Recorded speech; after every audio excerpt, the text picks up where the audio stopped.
Faites en tout temps, par l'Esprit, toutes sortes de prières et de supplications. Faites-le avec persévérance. Priez pour tous les saints. C'est dans l'épître de Paul aux Éphésiens, au chapitre 6, au verset 18. C'est la fin de mes vacances, c'est la reprise, et c'est mon verset du jour. Dans ce verset, l'apôtre Paul et Dieu, par l'apôtre Paul, nous rappelle qu'on est appelé à prier. Prier tout le temps, en tout temps. Prier, c'est-à-dire parler à Dieu. Il nous rappelle aussi qu'il faut faire toutes sortes de prières. Et ça nous dit en fait que la prière, c'est très varié. On peut dire merci, on peut demander pardon, on peut supplier Dieu, on dit toute forme de prière et de supplication. On peut dire merci, voilà, il y a vraiment toute une palette impressionnante, il ne faut pas qu'on oublie ça, il ne faut pas qu'on se cantonne dans un style de prière ou une forme de prière. Et puis on nous dit de prier par l'Esprit.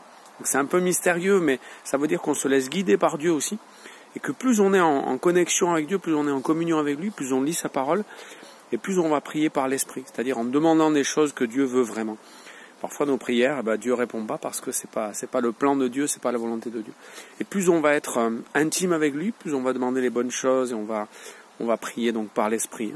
On prie Dieu le Père grâce à Jésus-Christ, à son sacrifice, et par l'Esprit. C'est l'Esprit qui nous aide, et des fois c'est l'Esprit même qui prie pour nous quand on n'y arrive plus. Et puis on prie pour tous les saints.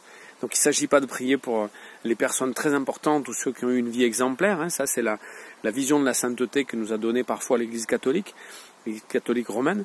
Mais il s'agit de prier en fait pour tous les enfants de Dieu, pour tous ceux qui croient. Pour ceux qui sont exceptionnels, qui ont eu des vies ou des projets exceptionnels, mais aussi pour ceux qui sont dans la difficulté, pour ceux qui sont simples, pour les enfants, pour les vieillards, pour ceux qui se sentent inutiles, pour ceux qui apportent beaucoup à l'Église. Voilà, on prie les uns pour les autres et on prie pour tous les saints. Alors ça ne veut pas dire que tous les matins, dans notre petit temps de prière, ou tous les soirs, ou chaque fois qu'on prie, on va prier pour tous les chrétiens de notre Église et pour tous les chrétiens du monde, mais on va essayer de penser à tout le monde.